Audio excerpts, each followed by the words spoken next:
And you had thought about a particular kind of sound that you wanted to put on record. Didn't you do like 22 different tunes in that fashion? I did.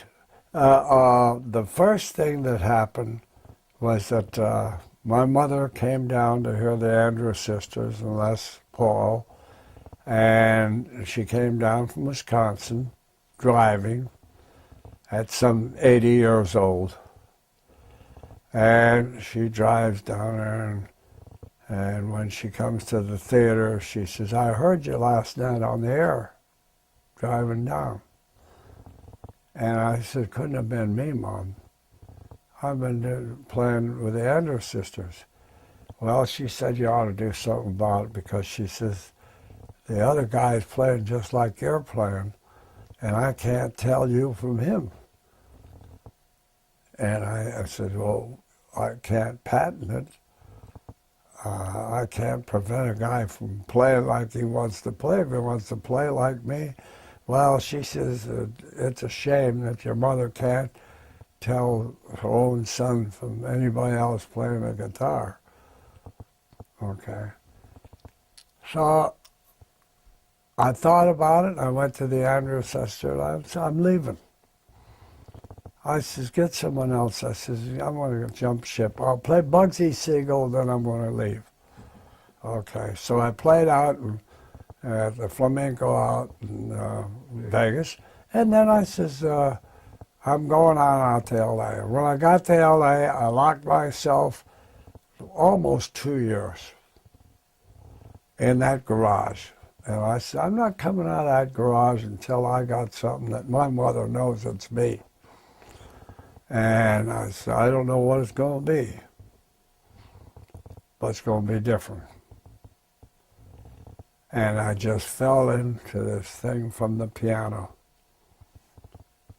And I said, multi. If I start laying down these parts and see what I come up with. And as this thing grew and grew, thing started to show up as Lover. And I'd forgotten all about it, but W.C. Fields was in the backyard waiting to come in and make his record with me. And I forgot all about Bill. And finally he says to me, he says, I don't want to interrupt you. He says, what you're doing, he says, I've never heard anything like it. No one, I didn't let anybody know what I was doing. And I had this little thing going here and thought it was great what was happening.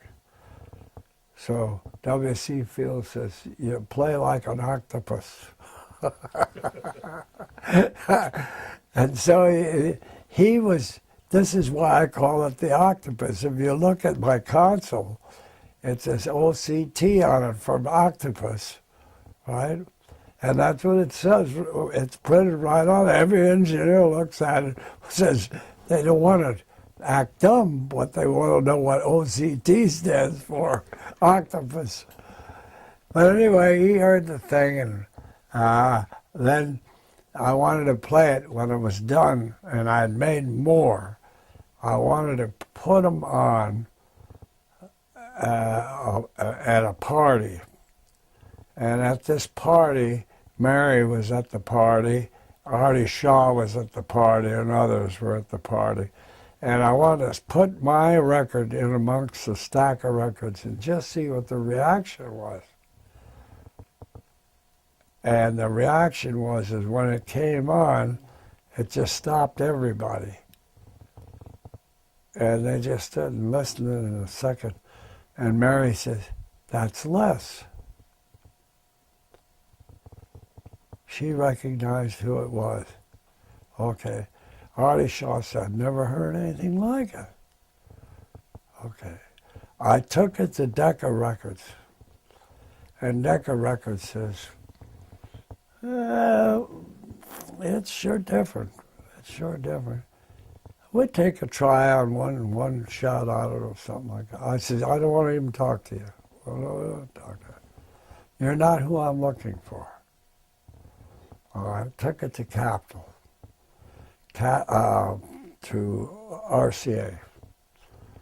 And I could tell you a long, long story about RCA, but their problem was a union problem.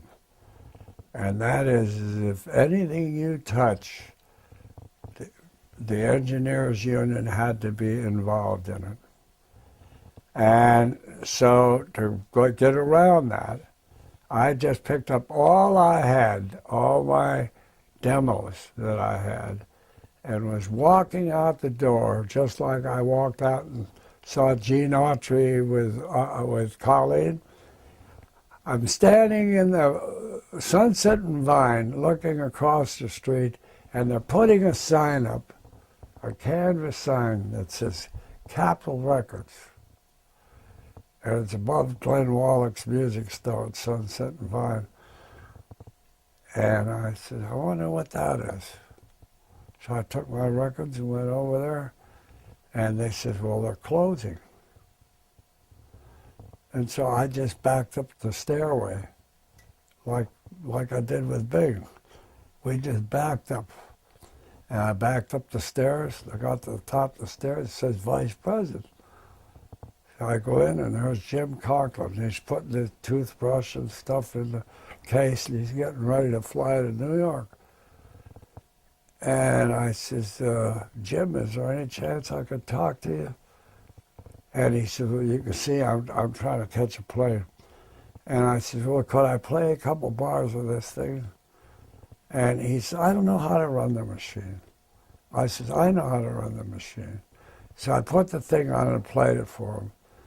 And he listened to about 8 bars. He says, get it off there. Took it off. He says, Christ, I've never heard anything like that.